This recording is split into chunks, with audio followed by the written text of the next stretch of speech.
Thousands of pages are sleeping in digital reading rooms right now. Millions of documents have been made public by government agencies. And yet, the full story remains incomplete. Because a declassified file is never the whole truth, it's a fragment. A trace. A clue. On this channel, we don't deal in theories. We go back to the documents.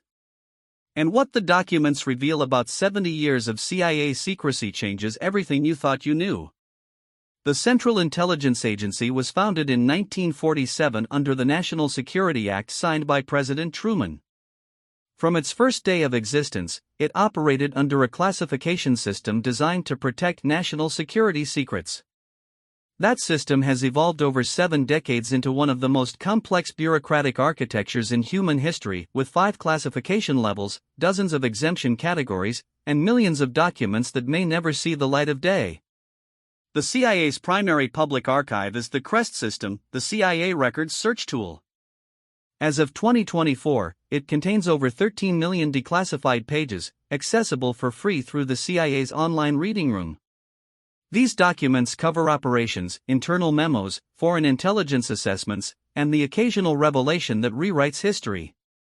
The existence of this archive is official. What it contains, and what it doesn't, is the subject of this channel. The official position of the United States government is that the classification system exists to protect national security, human sources, and sensitive intelligence methods. The CIA publishes annual transparency reports.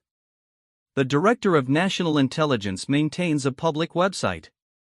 The FOIA, the Freedom of Information Act, has been law since 1966, giving any citizen the right to request government documents.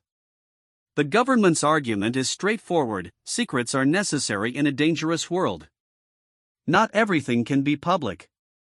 The classification system balances transparency with security. And when documents are ready to be released, they are, through programmed declassification schedules, FOIA requests, and transfers to the National Archives. Officially, the system works. Officially, the secrets come out eventually. Officially, the public has access to the truth, just on a delay. In practice, the classification system has 3 fundamental problems that the official narrative never addresses. First, destruction. In 1973, CIA Director Richard Helms ordered the destruction of all files related to MKUltra, the agency's illegal mind control program. Thousands of documents were shredded. The only reason we know MKUltra existed at all is that 20,000 files were accidentally misfiled in a financial records building and survived. The official system has no mechanism to prevent a director from ordering the destruction of inconvenient files. Second, redaction. A declassified document is not an open document. Pages can be released with entire paragraphs, sometimes entire pages, blacked out. The document exists. Its existence is acknowledged. But its content remains hidden behind redaction bars that can last decades beyond the document's official classification expiration date. Third, the JFK precedent.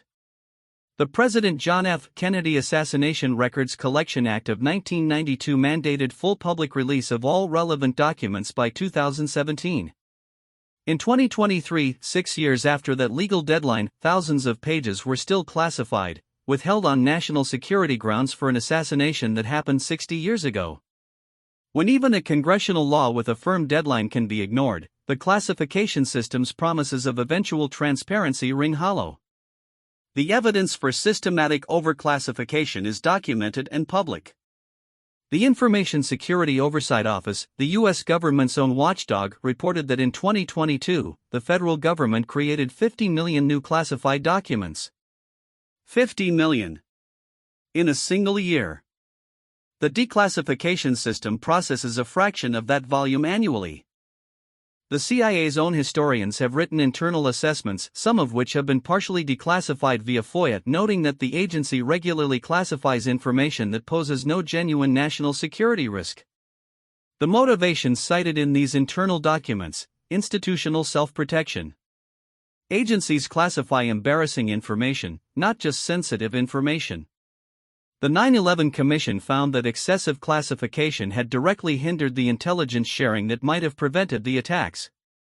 The Senate Intelligence Committee's report on CIA torture, released in 2014 after years of internal resistance, was itself heavily redacted, with the full 6,000-page report still classified a decade later.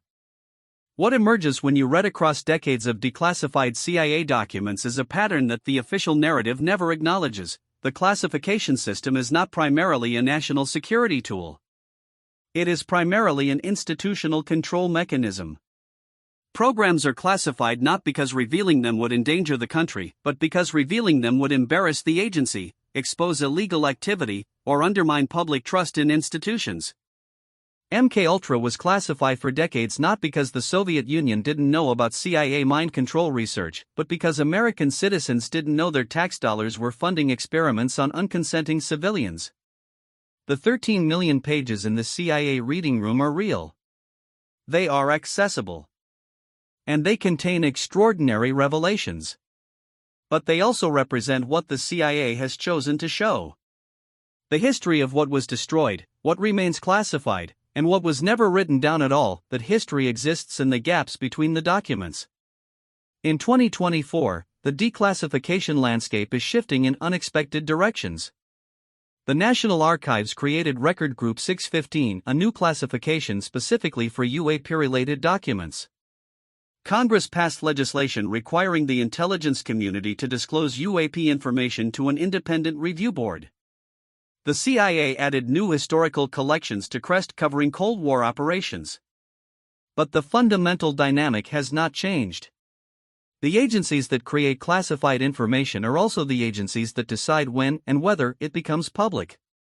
The FOIA backlog at major intelligence agencies now stretches to years. The State Department has FOIA requests pending from 2007. The NSA regularly invokes national security exemptions for documents describing programs that have been public knowledge for over a decade. The tools to access the truth exist. The 13 million CIA pages are real, free, and searchable. The National Archives holds 13 billion pages of federal records.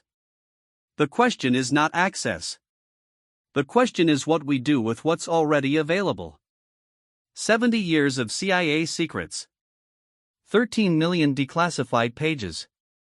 And a classification system that produces 15 million new secrets every year. The documents that have come out reveal programs that should never have been hidden, and the programs that remain hidden are protected by the same system that allowed the ones we know about. This channel exists to read what they'd rather you didn't. The documents are there. The stamps are there. The redacted passages are there. And what isn't blacked out already says more than most people realize. Subscribe so you don't miss the next episode.